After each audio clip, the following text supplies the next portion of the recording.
होगा। और आज मैं आपको जो बता रहा हूं वो ये कि अगर आज भारत सरकार ये कह भी दे कि वो कृषि कानूनों को वापस लेने के लिए तैयार है, तब भी अब ये आंदोलन और ये अंतर्राष्ट्रीय साजिश रुकने वाली नहीं है, क्योंकि ये कृषि कानूनों को लेकर है ही नहीं।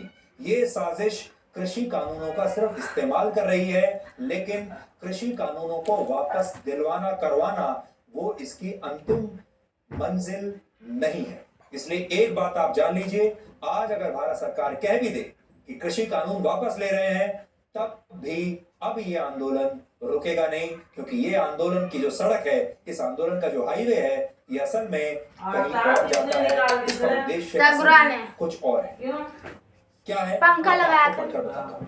सोचिए, अगर सरकार किसानों के दबाव में आकर कृषि कानूनों को वापस लेने की घोषणा कर दे, तो फिर क्या होगा? कल्पना कीजिए, तब शायद आंदोलन कर रहे किसान असमंजस में पड़ जाएंगे कि सरकार इतनी आसानी से मान कैसे गई, और शायद वो ये कहेंगे कि ऐसे कैसे समाप्त हो सकता है ये आंदोलन। तो इसकी संभावना है कि तब वो ये मांग भी सरकार के सामने रख दें कि पहले उग्रवादी वामपंथी नेताओं को जो इस समय जेल में है, उन्हें छोड़ा जाए, क्योंकि इस आंदोलन में वामपंथी भी शामिल हैं। वो अपने सारे लोगों को छुड़वाएंगे, वो सारे अर्बन नक्सल्स को छुड़वाएंगे। इसलिए अगली मांग तुरंत ही आ जाएगी, जैसे ही उन्हें लगेगा कि सरकार झुक रही है, कि अब सारे अर्बन नक्सल्स को जेल से छोड़ा जाए, नहीं तो हम उठेंगे नहीं यहां से। सोचिए, अगर सरकार ने यह मांग भी मान ली और कह दिया कि अर्बन नक्सल्स को और सारे कम्युनिस्ट उग्रवादियों को जेल से छोड़ देंगे, तब क्या आंदोलन समाप्त हो जाएगा? जवाब है, तब भी नहीं होगा। तब आंदोलनकारी शायद सरकार के सामने ये मांग रखेंगे कि उसे नागरिकता संशोधन कानून भी अब रद्द करना होगा।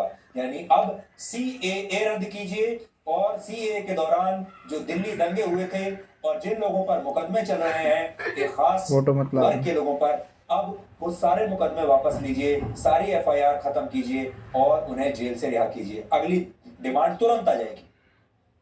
और सोचिए कि सरकार ने ये मांग भी मान ली और उन सब लोगों को रिहा कर दिया जो शाहीन बाग के दौरान दंगा फैला रहे थे, जिन्होंने उस दौरान दिल्ली में दंगे किए थे।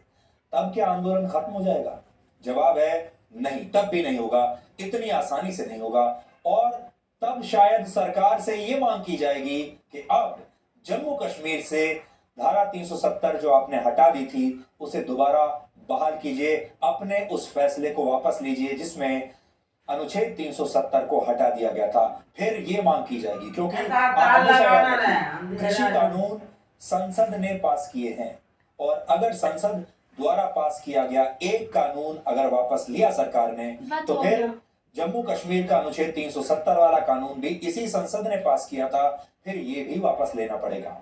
नया नागरिकता कानून वो भी इसी संसद ने पास किया था, वो भी वापस लेना पड़ेगा। ये आंदोलन ऐसे नहीं जाएगा, और हो सकता है कि फिर पूरे पंजाब को ही खालिस्तान घोषित करने तक ये आंदोलन चलता रहे, जब तक खालिस्तान बन न जाए।